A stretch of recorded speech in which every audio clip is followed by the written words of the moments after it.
High বন্ধুরা, কেমন আছো তোমরা?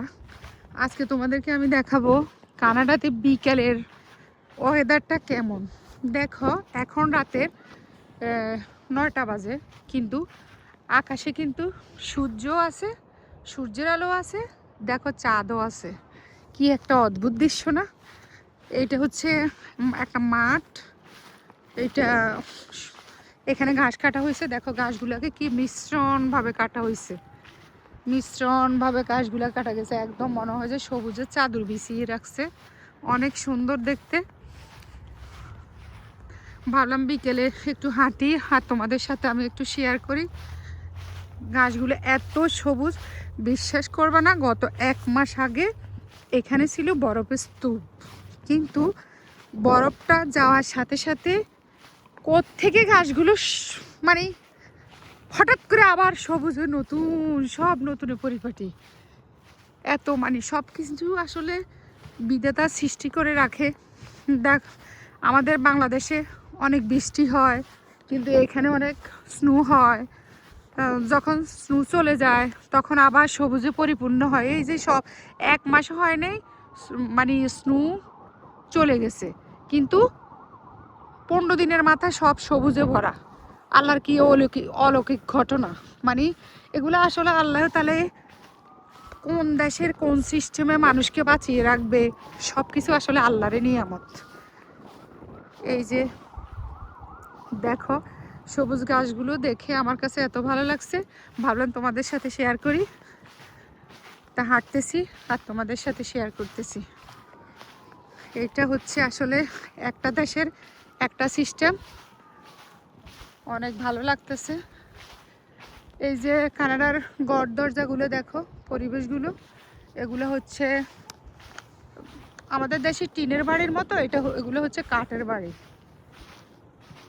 এরা মানে ইয়ে করে না, সিমেন্ট বালু দিয়ে দালান কোঠা করে না, কারণ এখানে অনেক স্নো, তো এই কারণে বরফের সময় -45 এরকম শীতে তো আর ইট বালুর ভিতরে থাকা যায় না। কাঠের বাড়িতে ওরা ভাবে যে গরম হয়, তো কাঠের বাড়িটাই ওরা পছন্দ করে। বিশাল জায়গা পড়ে আছে, এই মাথা থেকে এই মাথা, থাকার লোক নাই। তোমার 1 মাইল হাঁটলে কয়েকটা মানুষের সাথে দেখা হয়। আর আমি আছি কোথায় জানো বন্ধুরা? আমি আছি কানাডার সাসকাচুন, কানাডার সাসকাটুন সিটিতে।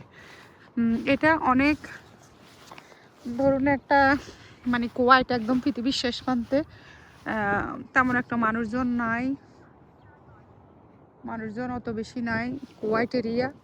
ওই যে ওইদিকে কিছু খেলতেছে, ব্যাডমিন্টন খেলতেছে কিছু ছেলে পেলে। আর এই পুরা মাঠে শুধু একজন হাঁটতেছে আর আমি হাঁটতেছি, আর আশেপাশে কেউই নেই, কোথাও কেউ নেই। এই যে একদম কোয়াইট। আমার বাড়ি এদিকে, আমি এখানেই থাকি। দেখো বন্ধুরা, আমি সেই বাংলাদেশ নোয়াখালীর মেয়ে, অথচ আমি এখানে কোথায় আসলাম? পৃথিবীর শেষ প্রান্তে আমার ভাগ্য লেখা আছে আমি এখানে সেটেল হব, এখানে আমি থাকব। এগুলো আসলে সবে কপালের লিখন থাকে, আগে পূর্ব থেকে কিছুই জানা যায় না, তাই না? এই যে বাংলাদেশের মা বাবা ভাই বোন সবাইকে রেখে আসছি, পৃথিবীর কোন প্রান্তে এসে বসবাস করতেছি, জনমানবহীন, শূন্য। কেউ কখনো জিজ্ঞেস করে না খেয়েছ, কোথায় যাচ্ছ, এটা পর্যন্ত কেউ জিজ্ঞেস করে না। কেমন যেন একা, অসহায় মনে হচ্ছে। সত্যি বন্ধুরা, অনেক মানে মাঝে মাঝে বাংলাদেশের কথা মনে হলে দু চোখ দিয়ে এরকম একা একা হাঁটি আর কান্না করি। আসলে ছেলে পেলেদের লাইফের জন্য এখানে আসা, না হলে নিজের কান্ট্রি, নিজের সব কিছুতেই মানে থাকাটা অনেক আনন্দের ব্যাপার। নিজের ফ্যামিলি মেম্বারদের সাথে শেয়ার করা, থাকা, এদিক সেদিক ঘোরা। বাংলাদেশের মানুষ নিজের কালচারাল কান্ট্রি বলতে তো মানে ভালো লাগার একটা স্থান। তাই বন্ধুরা, আজকে আমি তোমাদের সাথে বিকেলের এই যে চাঁদটা দেখা যাচ্ছে, চাঁদ কিন্তু উঠে গেছে রাতের 9টা বাজে, কিন্তু তো তোমার দিনের বেলা এখানে রাতের 11টা পর্যন্ত সূর্যের আলোও থাকে, চাঁদের আলোও থাকে। একটা একটা ডিফারেন্ট সিস্টেম না? তা ভাবলাম যে আমি আমার ফেসবুক ফ্রেন্ডের ইউটিউবের ফ্রেন্ডদের সাথে আমি একটু শেয়ার করি, তাই আমি একটু ভিডিও করলাম।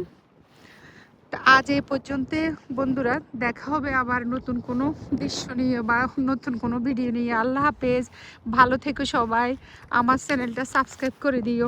Bye bye.